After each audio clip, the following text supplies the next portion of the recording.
In this section, Antibacterials I, we will be discussing medications commonly given to combat bacterial infections. In this section, we'll begin to discuss antibacterial medications. As we begin to talk about antibacterial medications, it should be stressed that medications such as this can either be antibacterial in terms of their ability to kill bacteria, which means bactericidal, or they can be bacteriostatic. Bacteriostatic medications generally do not kill bacteria, but they prevent them from growing so that the host is able to fight them off more easily. Bactericidal agents are preferred for the severely ill and immunocompromised patients. The clinical effectiveness of antibacterial medications depends on the target organism, the location of the infection, and the activity of the host defenses, as well as the blood flow to that area where the infection is. This is a chart that shows over time how bacteria can grow. And you can see that if no drug is given, if no antibiotic is given, the bacteria are allowed to grow out of control. If a bacteriostatic agent is given, such as chloramphenicol, the bacteria will level off in a plateau and they will be allowed to survive, but they will not get any worse. Bactericidal agents can actually stop the growth of bacteria and can eradicate them. Remember that in terms of antibacterials, the target organisms can fall under many different categories: gram-positive cocci, gram-positive bacilli, gram-negative cocci, gram-negative rods, other gram-negative bacilli, spirochetes, mycoplasma, chlamydial organisms, and other organisms. And we'll talk about medications used for all of these.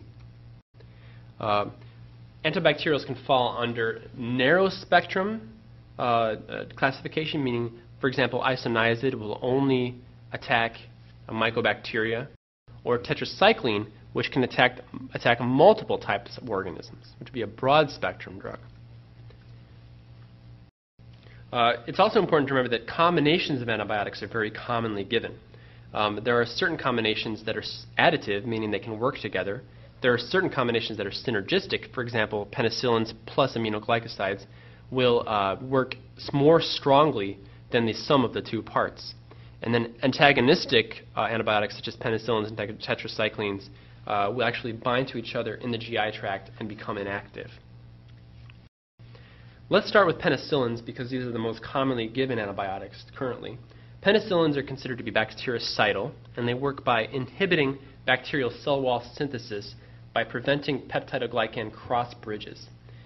Bacteria have learned to produce an enzyme called penicillinase, which breaks down penicillins. This is equal to beta-lactamase. Penicillins are also commonly given along with probenecid. Probenecid works by preventing the secretion of penicillin into the urine, and this increases the concentration of the penicillin in the system. Penicillins are considered safe in pregnancy.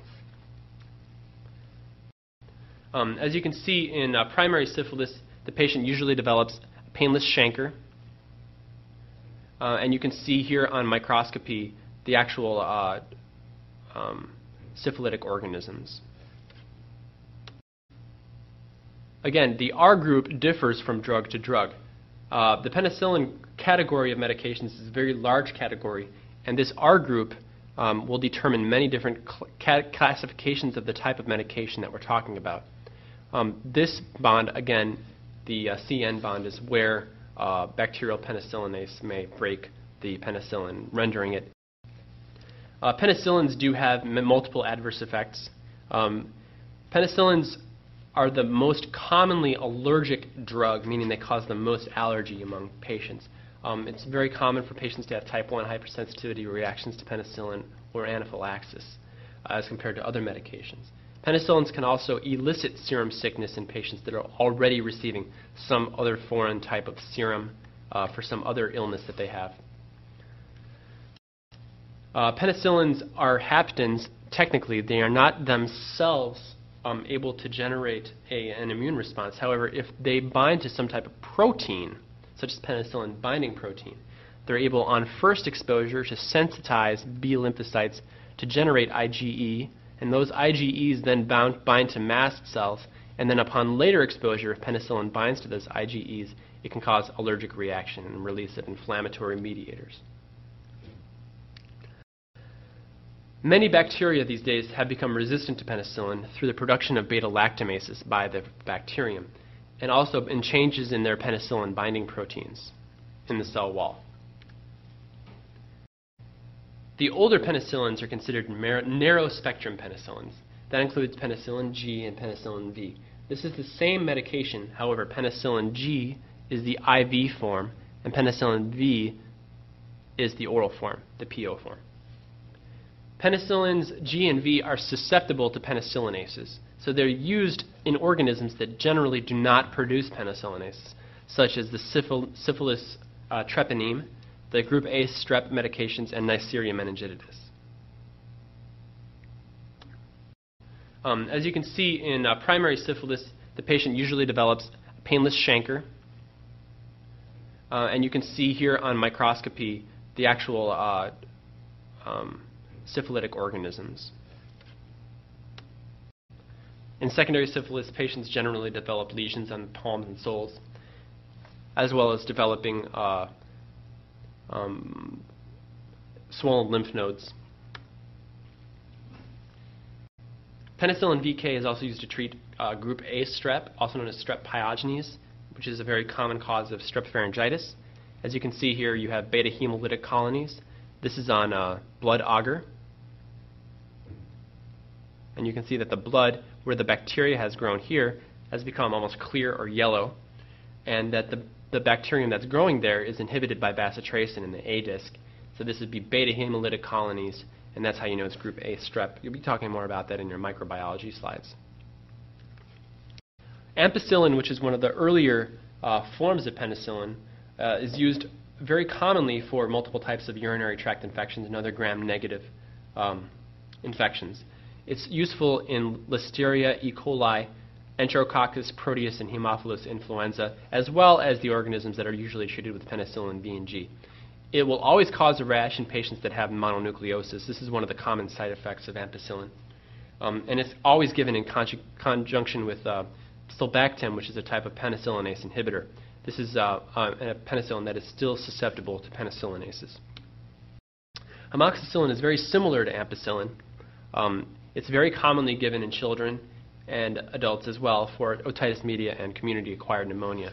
It's also commonly given with a penicillinase inhibitor.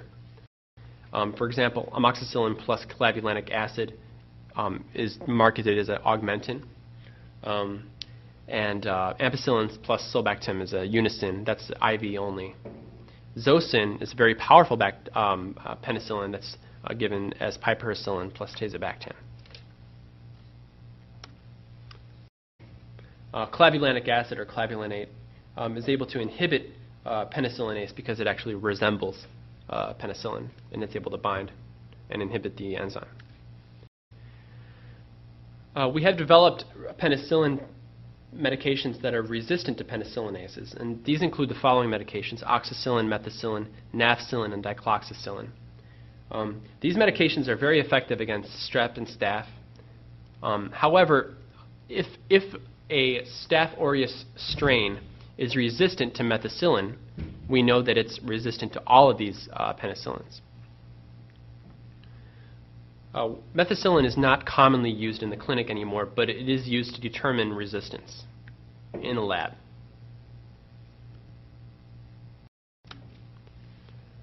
Some penicillins that have become modified so that they do have anti-pseudomonal properties include piperacillin and ticarcillin.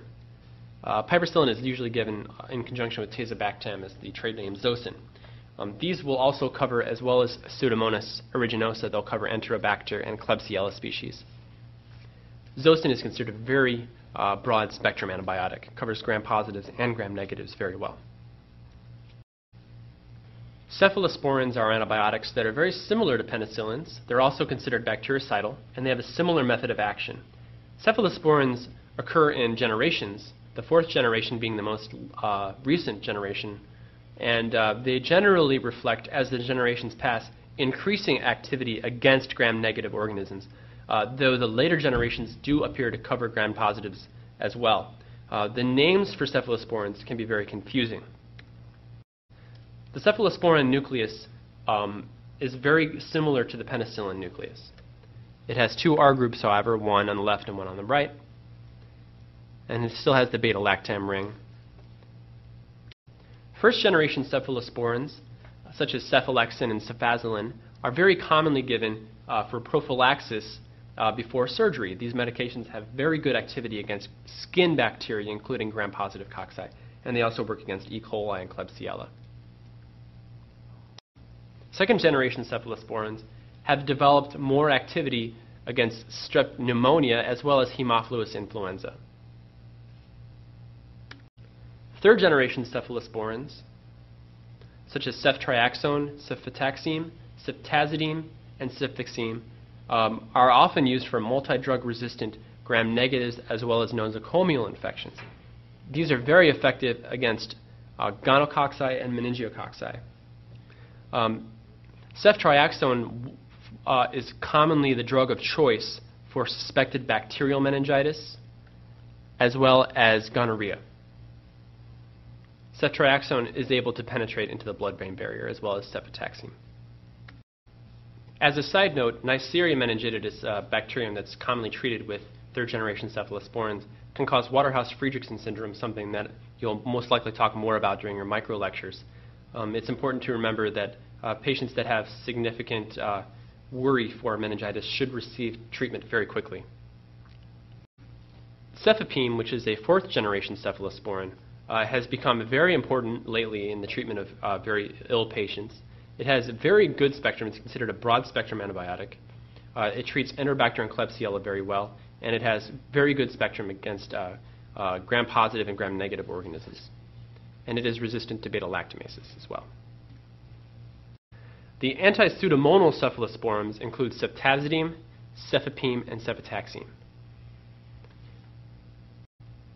Imipenem, which is another beta-lactam antibiotic, works approximately the same way as penicillins and cephalosporins by attacking the bacterial cell wall. Has a very broad spectrum. It's considered the nuclear bomb of antibiotics. It has the broadest spectrum of all antibacterials. However, it's not effective against MRSA, or methicillin-resistant Staph aureus. Its use is restricted because we don't want to make bacteria resistant to imipenem as much as possible. It is resistant to beta-lactamases, and usually it's given along with a medication called cilastatin. Cilastatin prevents hydrolysis of imipenem by an enzyme in renal tubules. So basically it prolongs the half-life of imipenem in the patient. Aztreonam is another broad-spectrum antibiotic like imipenem. Aztreonam is very active against gram-negative rods, especially those that produce beta-lactamases, and it does not bother patients that have a penicillin allergy. So a patient that has penicillin allergy should not take imipenem. However, they can take aztreonam instead if they develop a severe infection. Let's move on to macrolides. The macrolides include the family erythromycin, azithromycin, and clarithromycin. The way macrolides work is by inhibiting protein synthesis by binding to the 50S ribosomal subunit. These are considered bacteriostatic drugs. And bacteria that will alter their drug binding site on the 50S ribosomal subunit can become resistant to these medications. Erythromycin is considered a second-line drug to penicillin in a lot of illnesses. So patients that are penallergic will usually take erythromycin for many common illnesses. Erythromycin is also used for acne. It covers many different organisms. It's first-line therapy for worry of atypical or walking pneumonia. It's also first-line therapy for suspected chlamydia. It's commonly given for Lyme disease. It's the drug of choice for Legionella and many gram-positive organisms. Azithromycin is similar in its coverage to erythromycin, but it also covers Moraxella, and it's very commonly given for upper respiratory tract infections as a Z-Pak. Clarithromycin also has similar coverage to azithromycin, although it covers Mycobacterium avium intracellularia and is actually considered one of the drug of choice, DOC, for MAI or MAC. and is also used as part of triple therapy to eradicate Helicobacter pylori in the stomach. Clindamycin is not related to macrolides. It's a lincosamide antibiotic. It has excellent coverage of anaerobes. Patients that have abdominal trauma with perforated viscus usually will take clindamycin. The problem with clindamycin, though, one of the common side effects, is that it is a frequent trigger for causing pseudomembranous colitis, which is also caused by C. diff. Vancomycin, which is a glycopeptide, is a very large molecule. It's a very powerful antibiotic, and it kills all gram-positive organisms, except those that are resistant to vancomycin. The way vancomycin works is it binds to a precursor in the bacterium and prevents bacterial cell wall synthesis, and it is bactericidal. Here we have a precursor in the bacterium that is meant to form part of the bacterial cell wall.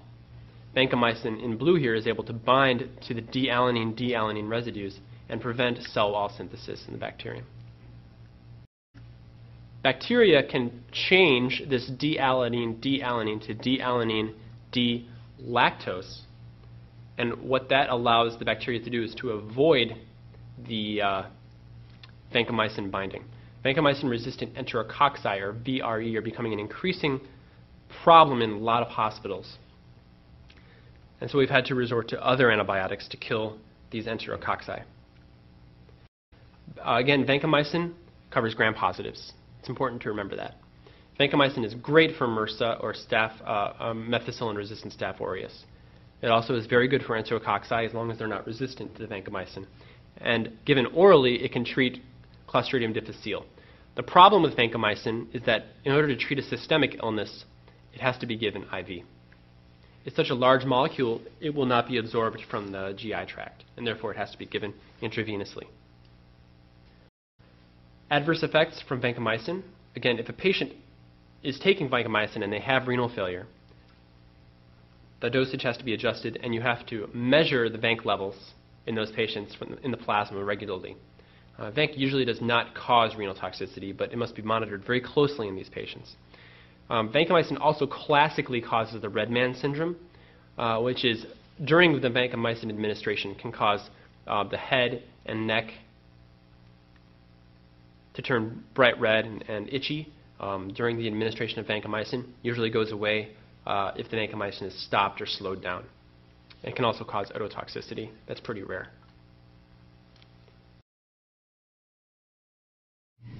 This concludes Antibacterials 2. In the next sections, we will continue to discuss other types of antibiotic medications.